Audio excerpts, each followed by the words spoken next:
Welcome to Leave a Legacy live stream. So glad you could all join us on this beautiful Wednesday. Yes, spring is finally in the air in Melbourne, and today is one of my favorite days actually for the podcast because we have a very special guest, and that guest was the reason why or who introduced me, John C. Maxwell, to my life, and hence me becoming a certified Maxwell trainer. More about that shortly.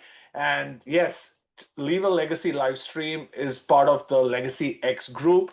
And like we always do, this month we are doing the 21 irrefutable laws of leadership. And how amazing was it? Last week we did the law of addition, and this week we did the law of respect. How important is that for growing up as especially as a leader? And we were having a quick chat with our special guest today, and we're just saying all these laws are like commandments for us to follow.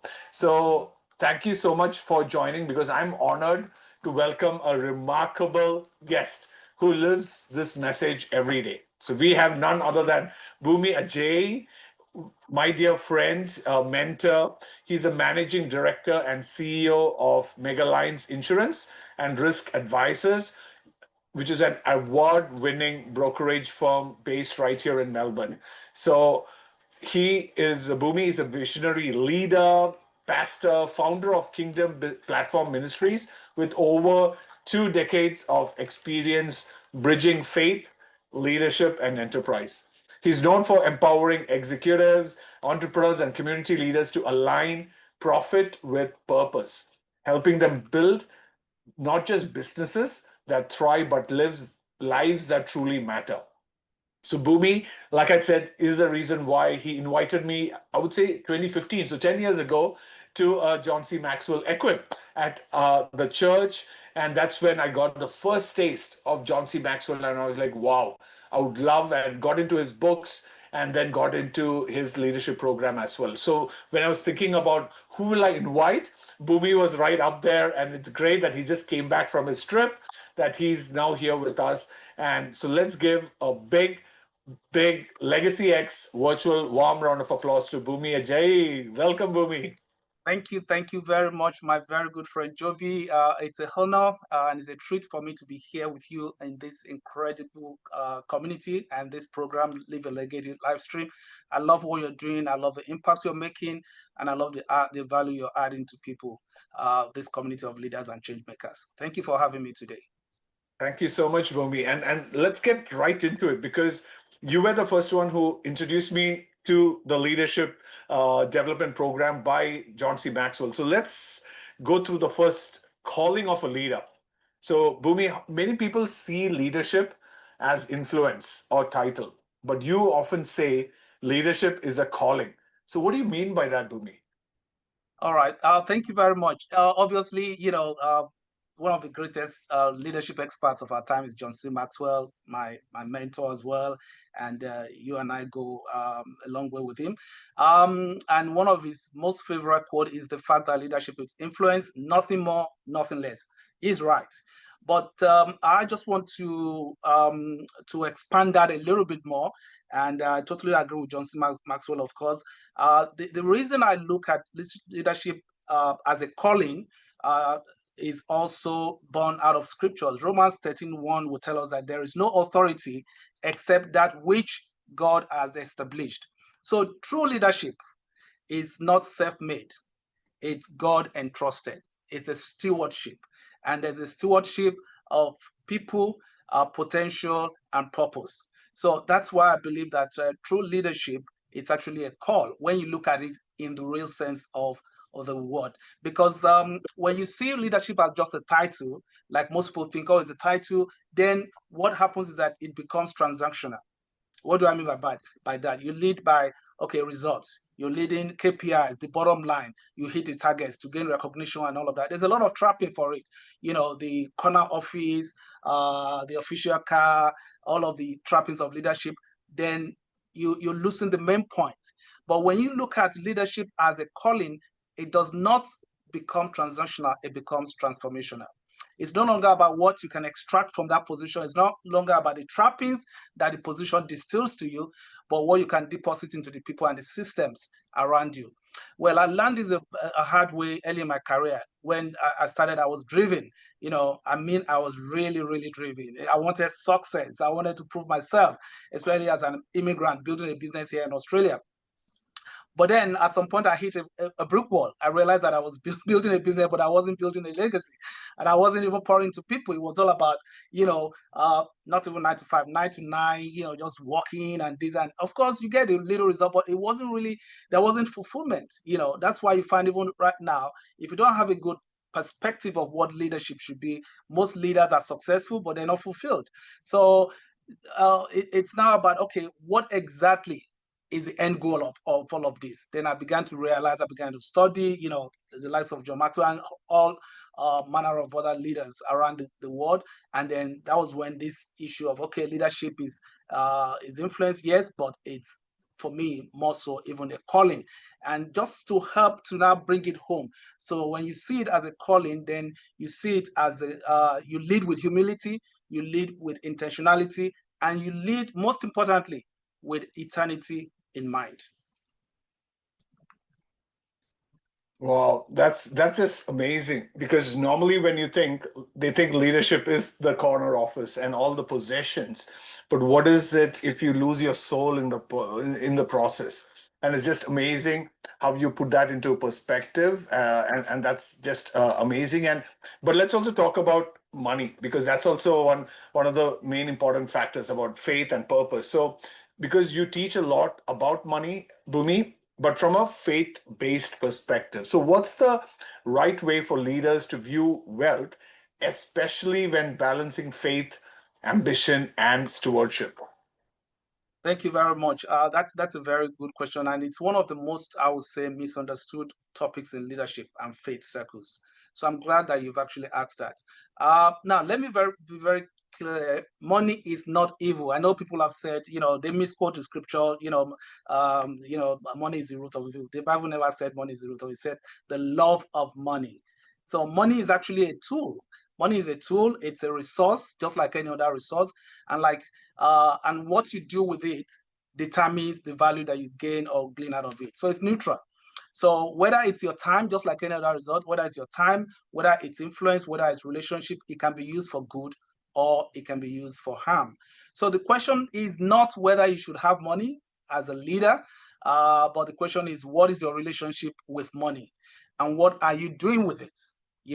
So let me give you an example. In the insurance industry, you see a lot of people trying to protect their assets, their hopes, their dreams, their cars, whatever it is that they have. And that's wisdom.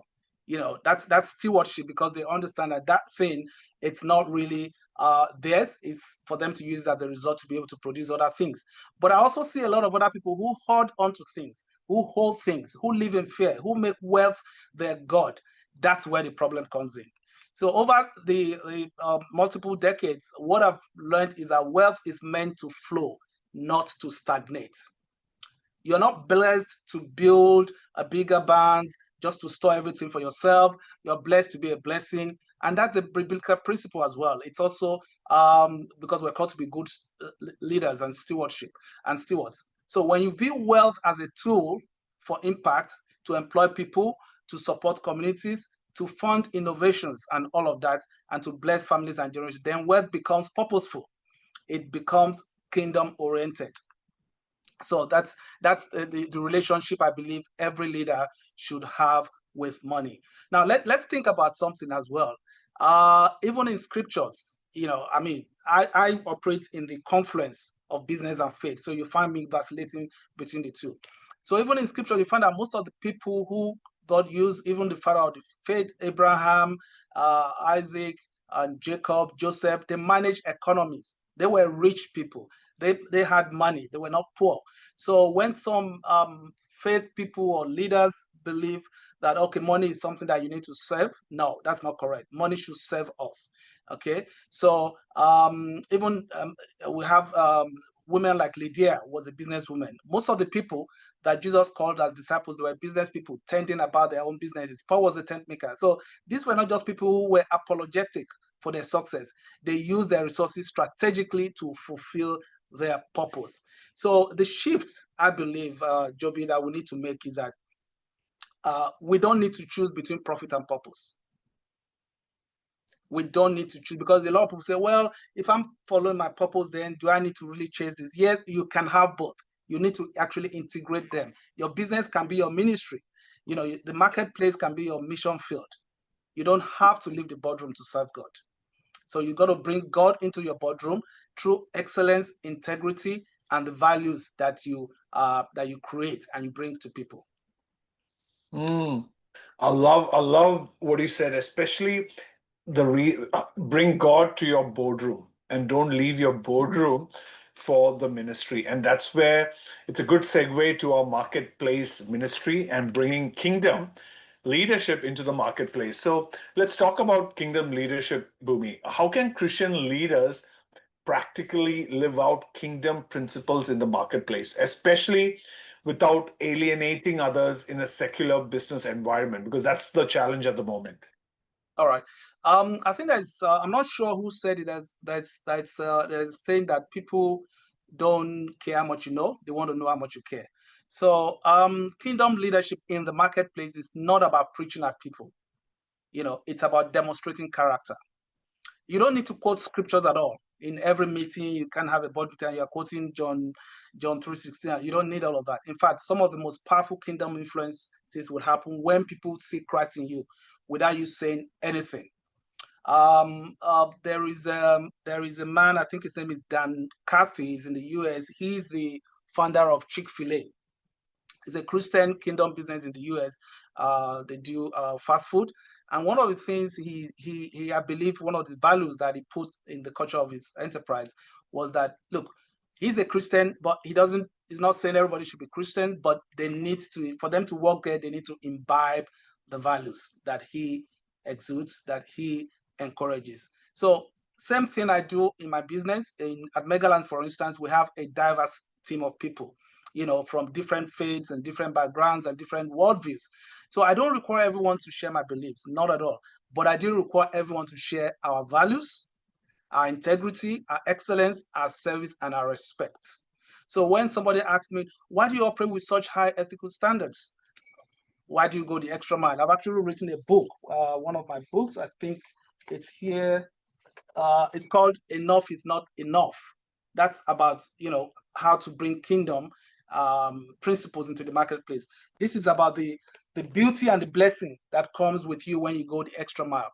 When you just don't meet the expectation of the clients, you actually go ahead and you exceed that. So I never enforce or force people to that, but they just see what it is. So, and the opportunities will always come. The open doors will come. So, like I said before, so when somebody say, "Why do you go the extra mile?" Then I'm now in a position to say, "Well, my faith drives me to serve people well, beyond the ordinary," and then that's a talking point right there. So that's one of the things. So what I'll say to people is that serve everyone with excellence, regardless of their belief. Jesus did not only deal with the Jews; he served the Samaritans, the Romans, the tax collectors, people of society that society had already written off. So if we're going to lead with kingdom principles, we need to serve everyone with the same level of care, of dignity, and of respect. Hmm. Absolutely. Because where did Jesus spend most of the time? In the In marketplace. the marketplace. In the marketplace. So right. Yes. And that's where we feel between you and me that we know our calling. And I love that you call yourself as a pastor in the Yeah. marketplace. And Okay. and and that's the opportunity we have. And so I think that's an important topic, but also networking with the kingdom mindset Yeah. is also important because I see you leading the one of the biggest chapters, networking chapters in Melbourne. So networking is such a big part of leadership and business growth, Bhumi. So from your experience, how should believers approach networking differently, and what does it mean to network with a kingdom mindset? That's a good question, and thank you for asking. Networking, when you look at it from a kingdom mindset, is not about self promotion. It's not even about so much visibility. So much emphasis is being laid on, oh, you got to be out there. That's okay. I don't have a problem with that. You go out, you show up. But it's not about self-promotion. Look at me, I'm here. It's about purpose promotion. And what do I mean by that? Traditional networking says it's very transactional. You meet someone, you exchange business cards, and you ask yourself, what can this person do for me? I want to go to that place, BNI, there's a networking meeting, Wyndham business, whatever it is, there's a lunch, you want to go there. Hopefully you can meet some people and see what you can do for me. Wrong from a kid perspective. So in the secular and in the non-kingdom world, it's all about leveraging relationships for personal gain. What can they do for me? But when you flip the script, yeah, you want to begin to look at kingdom principle as what can I give to this person? How can I add value to this person? So it ceases from being relational, being transactional rather, to relational. You're trying to build relationship, just like JFK said in that very, very famous and popular presidential speech he made, that look, don't ask what your country can do for you, ask what you can do for your country. So what that means is that there's a shift. So instead of asking what can I get from this person, if I go to networking, I'm asking what can I give to this person. When I walk into a room, whether it's a business conference, a community event, or even a church gathering, I'm not so much looking for what I can take. I'm looking for where I can serve. Who can I encourage today? Who can I connect to someone else? Who needs wisdom? Who needs resources? Or just someone to believe in them? So that's the difference. So when you do that, what you do is you begin to build authentic relationships, not just contacts. And people remember the person who has helped them, those who believed in them, those who connected them to the right opportunity. And over time, those relationships become your greatest asset anyway. But you don't start out by saying, what can I get? It's a very, very profound. I know it goes counterintuitive to human nature. It's like, why do I go there and be looking at who I can support? Kingdom ways as always upside down thinking. We're thinking one way, and then God wants us to do it the other way. And each time I've tried it, it's worked bad multiple times. So kingdom networking, if I have to say it, it's relational equity. It's sowing seeds. In short, you got to go there and sow seed. And the parable of the sower and everything. Some will germinate, some will bring forth fruit. But you got to have that mindset. It's not about reaping from the get-go. It's about sowing first. And when you sow in the right place, definitely harvest will follow. I love that relational equity, and that's what I've seen you in multiple networking events. It's all about how can I give back, how can I make an impact, and it's never been about the sale. And that's where 10 years later, I'm still with 89.9 The Light, and I get now, you could say, sales just based on the relationship I built 10 years ago. And people come back to me because they see that consistently. They, like you said, they see the authentic trust factor, because it was all about addressing the person, how can I help you, and how can we ensure that we achieve common goals. And it might be helping them find a employee that hey, you might want a videographer or someone like that. And then is how, because we never talk distance, but I think networking with the kingdom mindset and turning it on his head, because that's how kingdom principles are. So thank you so much, Bhumi, for sharing. And this is a Leave a Legacy live stream. So let's actually, and I've heard you speak a lot about legacy. So from your journey, Bhumi, what does leaving a godly legacy really look like in business, but also in family and in faith? Thank you very much. Very profound and very good question. I did mention before about when you're looking at leadership itself as a calling. I did mention you got to have eternity in mind. Like having the end in mind. But when it comes to the issue of living a godly legacy, it's not so much about what you leave for people, which is what everybody thinks. Oh, I want to leave some inheritance for my people, or for the buildings, or money, or bank accounts, or it's not any of those things. It's what you leave in people. So it's not what you leave for people, it's what you leave in people. The scriptures, I think, is in Proverbs 13:22, says that a good man leaves an inheritance to his children's children, not just his children. it's his children's children. So that's multiple generation. It shows how much of a long-term view God wants us to have as kingdom entrepreneurs and leaders and business people. So, so it's not about the buildings or bank account, like I said before, or plaques on the wall or trophies or any of those things. That's not what you're living. Those things will fade. Those things do really fade. So a true legacy is measured by the lives you have touched, the values you have instilled, and the people you have empowered to carry on the torch after you're gone. We're all here, and someday we're all going to pass on and pass to the great beyond. So when I think about legacy from a kingdom mindset, I'm thinking about my children, I'm thinking about my team, the young leaders that I've mentored. What have I deposited in them? Have I taught them to love God? Have I modeled integrity for them? Have I shown them what it looks like to serve with humility and to lead with courage? Sometimes it's not even what you say, it's what they see you do. Legacy sometimes it could be very silent. Legacy is not too loud. Legacy is people just the quiet thing, but it's quite visible as well. People can see that.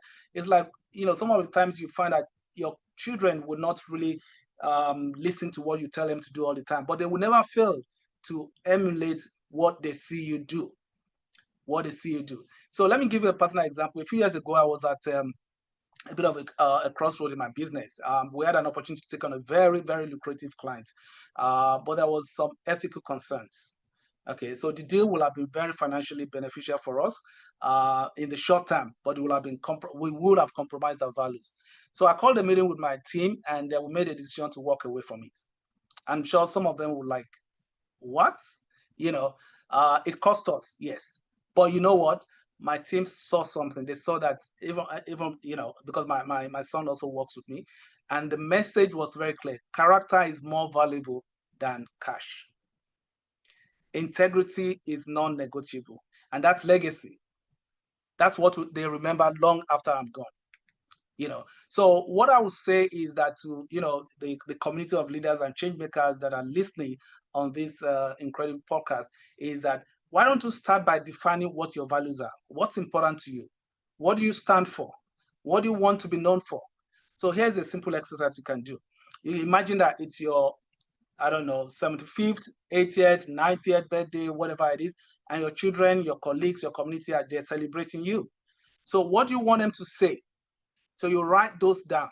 You know how when you have parties at that level, everybody will come and talk about this and that. So you write those. Those are your legacy statements. What would you want somebody to say about you when you are 80 or 90 years old? Then what you now have to do is that then you now reverse engineer that in your life to align with that vision. So if you want to be remembered as someone who is generous, then you got to start giving right now. So if you want to be remembered as a mentor, then you have to start investing in people in the next generation. If you want to be remembered as someone who honored God at the later end of your life, then of course you've got to start making decisions today that reflect that value. So legacy is not built in a day.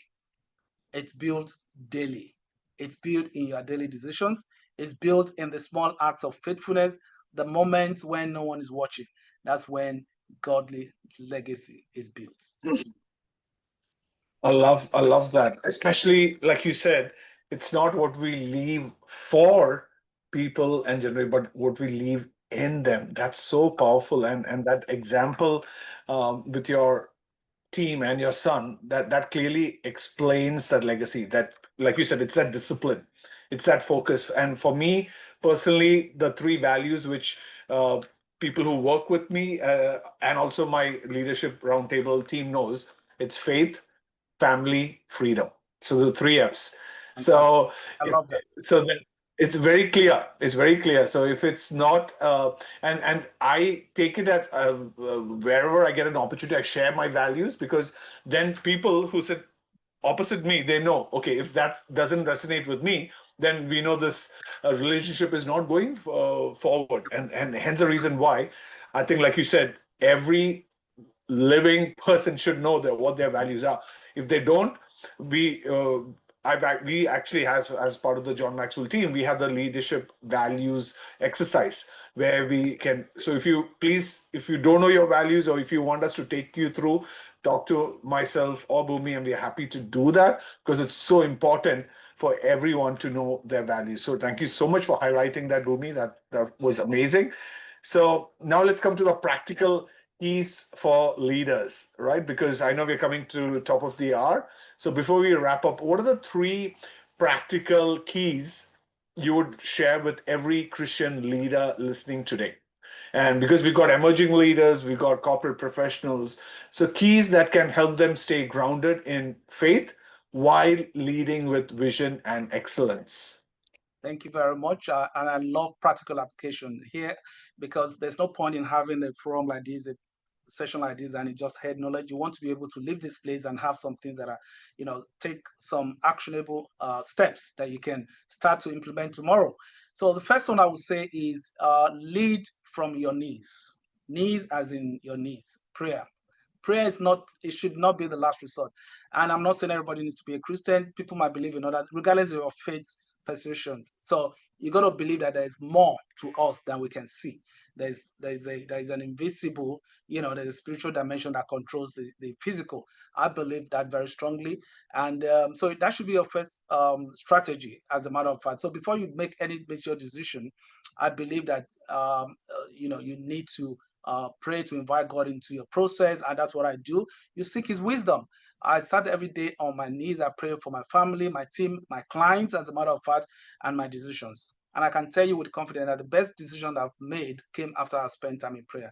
The worst ones I've made, too, when I've relied solely on my own understanding. And of course, you know what Proverbs 3:5 says. It says, trust in the Lord with all of your heart and lean not on your own understanding. That's not just a spiritual advice. That's actually a leadership wisdom right there. So that's the first one. The second one, I would say it's serve before you shine. So that's servant leadership. That's about building a values-based culture. Like I said before, try to distill what are important to you, what cultures, what things. So you need to be one who is a servant leader. Jesus himself washed his disciples' feet. He demonstrated for us exactly what servant leadership is all about. That's putting others very first. So you build a value-based culture. If you say you value integrity, but you reward shortcuts with your staff, that's not good. Your culture will reflect that. If you say you value people, but you treat them as disposable, they'll feel it as well. So as a leader, the second advice I would give is you got to set the tone, you got to define your culture and your strategies, and that's what will sustain you for the long term. And the last one is that very important, you got to invest in people and not just profit. A lot of people start out, they want to build business. But what I say is flip it on its head and say, look, build people, build your staff, mentor them, point to them, and deposit into them, and then they will build the business for you. Because people are your greatest assets, not your products, not your processes. It's people. Never, never forget that. So when you invest in people through mentorship, training, encouraging them and empowering them and just believing in them, you are creating a multiplier effect. They become leaders of their own. They build their own legacies, and the impact ripples far beyond what you could ever have accomplished if you were working alone. I've spent, I don't know, maybe countless hours mentoring some young leaders and some younger families and people who have asked me, isn't that a waste of time? Shouldn't you be focused on growing the business and all of that? Sometimes I bring in a new staff and I begin to coach them. I send them for courses, I train them, and people say, but what if they leave tomorrow? Well, you've heard the saying, look, I would rather you train them, they leave, than not train them and they stay, isn't it? So point to your team, develop them, believe in them, give them opportunities to lead, and then watch what God does through them. Those are the three that I would say. Oh, that's amazing. So, and how simply you put it as well. So, lead from your knees, serve first, set your tone, your culture, and the best is invest in people before profit. So that's just amazing. That puts things into perspective of where we need to be focusing. And especially like you said, as young leaders, emerging leaders, sometimes we feel that we want to be running after the profit, but it's actually setting the culture, setting the tone, and leading from your knees. That's amazing. So I think it's very practical steps. So Bhumi, I know finally we're coming into the close. So for those listening who may be feeling weary, uncertain, or even a little lost in their leadership journey right now, especially with all that's happening in this economy, what encouragement would you like to leave with them today? Thank you very much, Jovi. Now, if you're listening right there to this and you feel very weary, you need some encouragement, you feel It's lonely because you're right. Building a business, an entrepreneur, I'm a business or being an entrepreneur or even leadership could be very lonely. You might find that you're a little bit worried. So I just want to let me just say to you, you're not alone. You're not alone. Leadership is hard. I know that. And it's heavy. It's heavy even in the best of times. And there are seasons where you feel it like you're carrying the weight of the world on your shoulders when everything seems to be crashing. A staff called in, I can't show up today. Someone is resigned. You thought you've won an account and then the last moment you lose it. But it's okay. You're not alone. It's all seasons. And you guess what? No season lasts forever. But here's what I want you to know. Your weariness is not a sign of failure. It's a sign that you care. You're tired because you've been pouring out as a leader. You're worried because you've been giving, and that's honorable. But you cannot pour from an empty cup. So what I would say is that you got to go back to the well. There's a difference between being tired and being weary. If you're tired, you can rest, you're physical, and that's it. But if you're weary, it has to do with the soul. And Psalm 23 tells us that it's the Lord that restores our soul. So you got to go back to the way, reconnect with your source, spend time with God, not to plan or to strategize, not to ask for the next breakthrough, but just to be with Him. Let Him refill you. Let Him remind you of who you are and whose you are. And then remember this: a legacy, it's a long-term game. It's a marathon. It's not a sprint. You won't see the full fruit of your leadership in your lifetime. Some seeds that you sow or that you plant today will not even sprout for years to come, maybe even decades. But that doesn't mean they're not growing. Keep planting, keep serving, keep leading with integrity, and trust that God is using your faithfulness to build something far greater than you can ever imagine. I want to leave a word with you that your best is yet to come. Wow, that's amazing, amazing words, especially of ensuring that we take them in a journey. And like you said, we are not, sometimes it feels alone, especially in this journey, leadership journey, Bhumi. So thank you so much for sharing your heart and your wisdom today. And how can people get in touch with you? So if you'd love to share, especially you said about your books. So is there any way that we could actually get to get buy your books? And if you could maybe share it at the bottom of this comment. So if you could just share, how could our listeners get in touch with you, Bhumi? All right. Thank you very much, Joby. And can I just say that thank you for having me on this program. I've enjoyed every moment of it. And I just want to encourage people. I've got a few books. I've written close to 7 books, but all of them they're on Amazon. So you can go to Amazon. You can also go to bunmiajayi.org. That's my personal URL. You can do that, and I'll try and drop the link for that even on this session. And on that note, I just want to encourage everyone that may every leader who's listening today remember that your work is worship, your leadership is service, and your life is legacy. The world needs you, and I believe Wow. it. Thank you.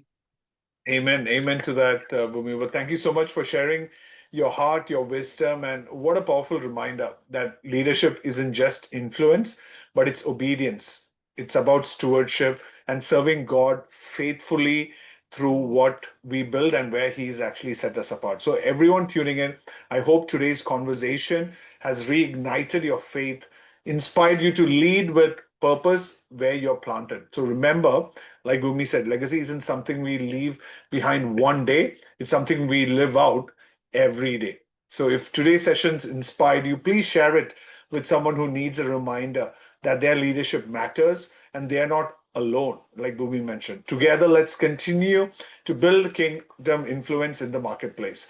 Thank you for joining us, and until next time, keep shining, keep serving, and keep leaving a legacy that lasts. Thank you so much. Thank you.